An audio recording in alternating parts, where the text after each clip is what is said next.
help you with it, either co-signing, and banks will lend to individuals with substantial net worth. And we're not talking about high net worth people here, and I don't want to get off track.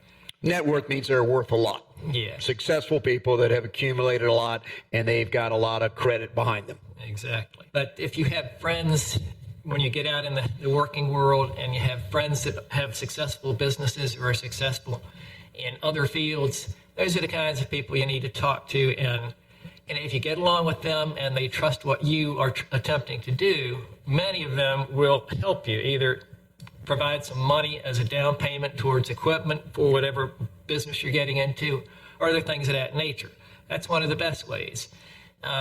You just have to find some means to make your personal situation look better. And by that, it doesn't have to be you personally, but you just augment or add to your personal situation by virtue of another individual helping you.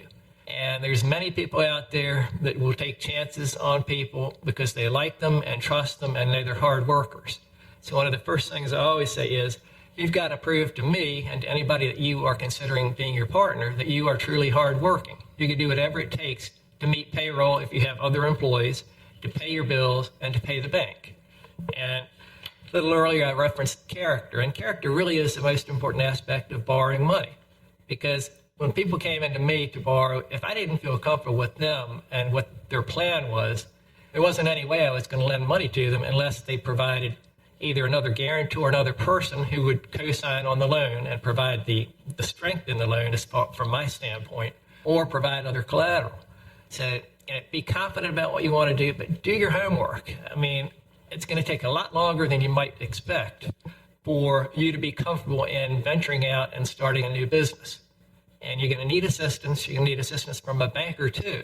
And as Steve said earlier, if you can form an alliance with the banker, and it doesn't have to be a big bank, and it doesn't have to be a real high level lender. It can be, when I started out lending money on cars, and it was primarily $5,000 to $12,000, $15,000 because it was 1978, and that's how you learn. And even then, you have to be able to look at a person and talk to them and become comfortable with their character, even on a car loan, because anytime a lender lends money and it goes bad, it goes against him, and it actually impacts your pay. If you have too many bad loans, you don't get the full amount of pay that you're expecting to get, or you don't get a bonus.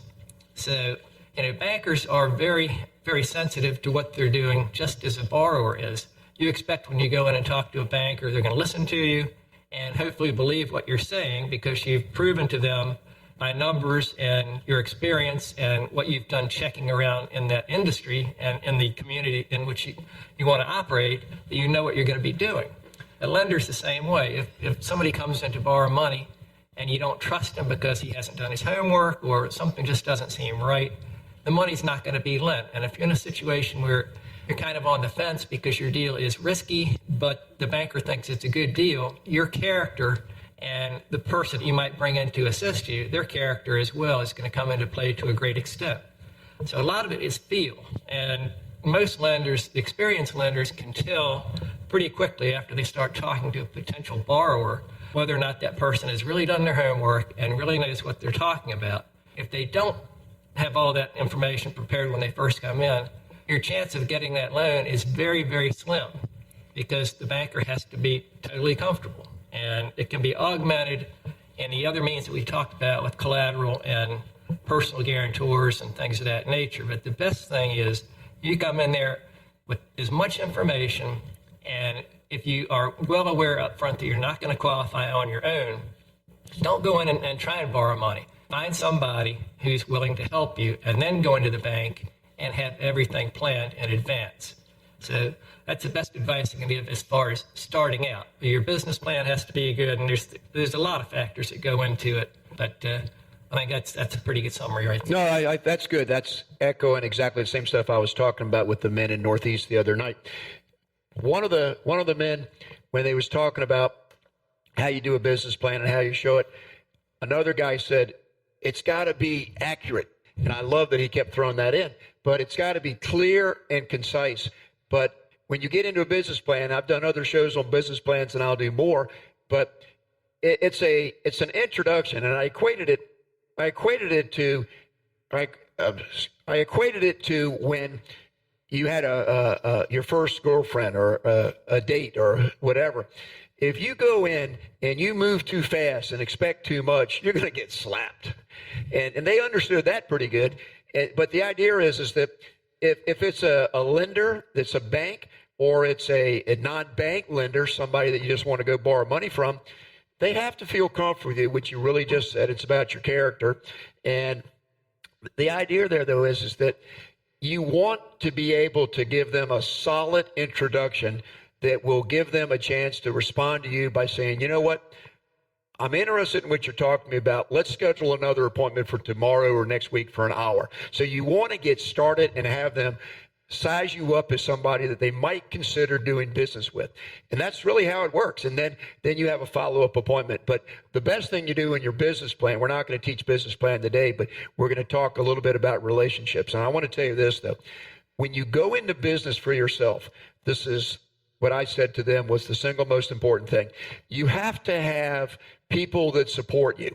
And you have to be able to have one person in particular that if this person doesn't support you, your chances of making it are way, way low. And that is your spouse if you're married. And I'll tell you why.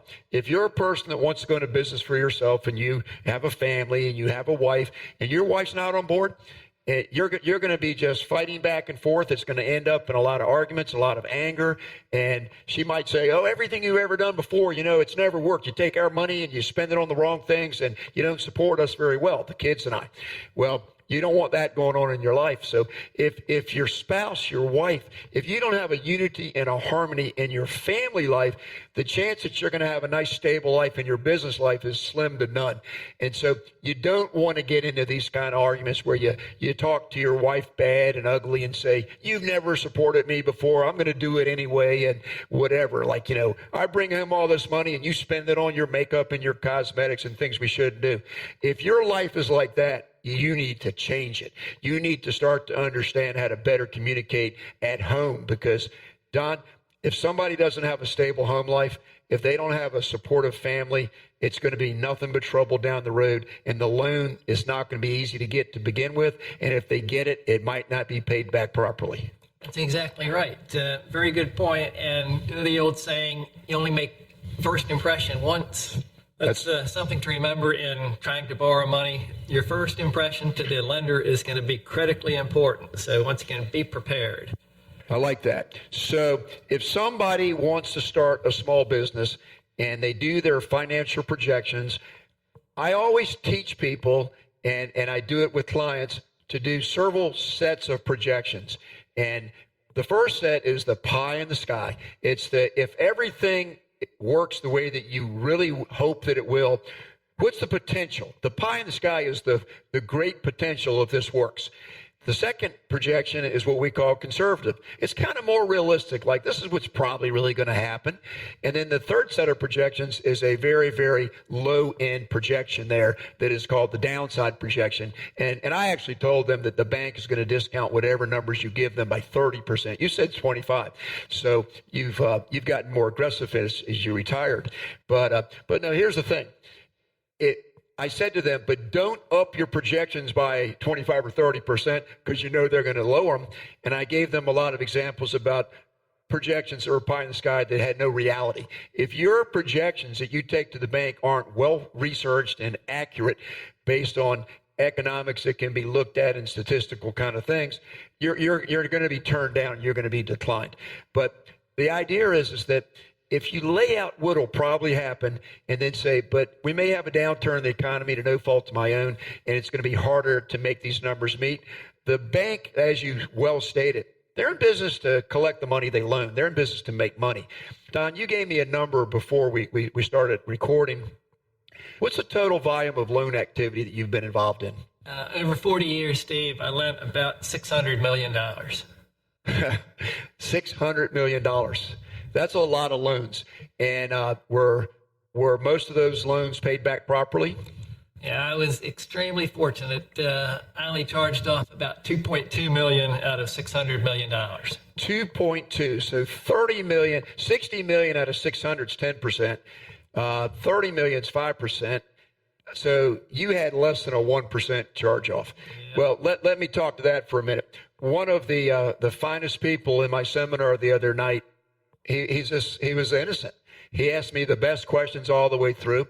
But he said to me when I was teaching working capital to cover the negative cash flow when you're losing money till you get to that point that you start actually being able to cover all your expenses and costs and pulling your money out. He said, yeah, but if that happens, do you have to pay the bank back? And I said, yeah. And he said, well, I don't really know because I've never borrowed money from a bank before, only out on the streets.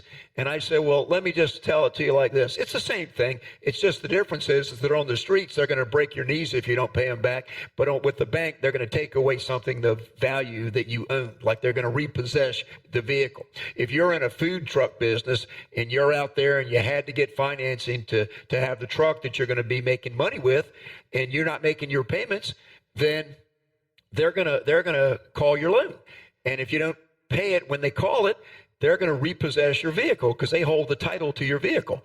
So Don, we've got about 10 or 15 minutes that we can continue the conversation. Let's try to together think of kind of like a checklist of things that if somebody is a person that's just rebuilding their lives and they want to start a small business. What do they need to do to be able to launch their business and be successful and stay in business if times are a little hard in the beginning? What are some of your thoughts on what you would tell somebody? The first thing is to get a job as soon as you can. You're not going to start a business immediately after coming out of prison.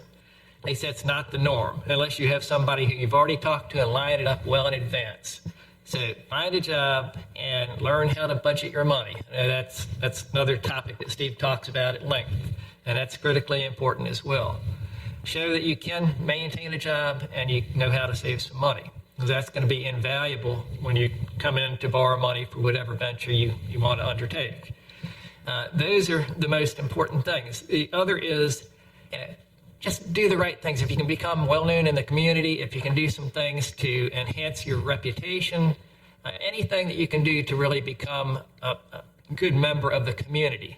And whether you're going back to the community where you were previous or you're going to start over in a new location, the better you can be at becoming a valuable member of the community, the more that's going to help you going forward. And what bankers look for is established people, and most people, you're not going to want to wait 5 years or 10 years before you start your new company.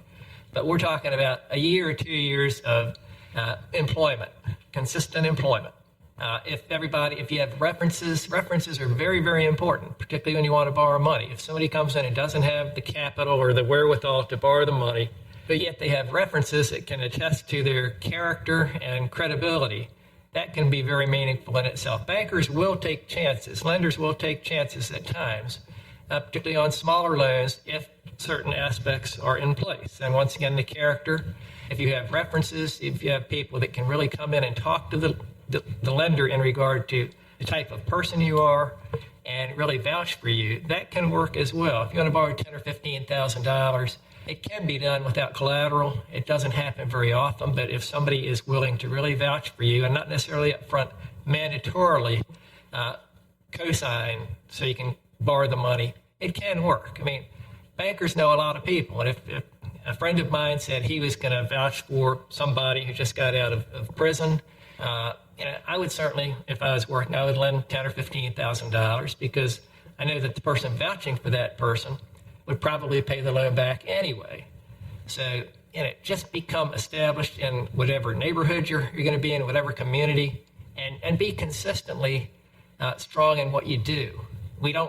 If you get out of jail, get out of prison, and get 5 jobs in the first year, that doesn't really help. Try and find one job, if you can, that will work for you, and do it consistently for a year or 2 years before you plan on trying to start your own business.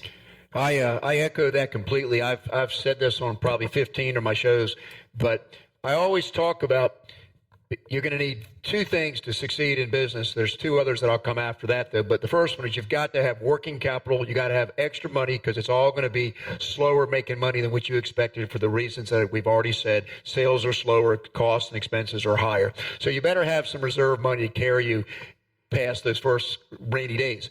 And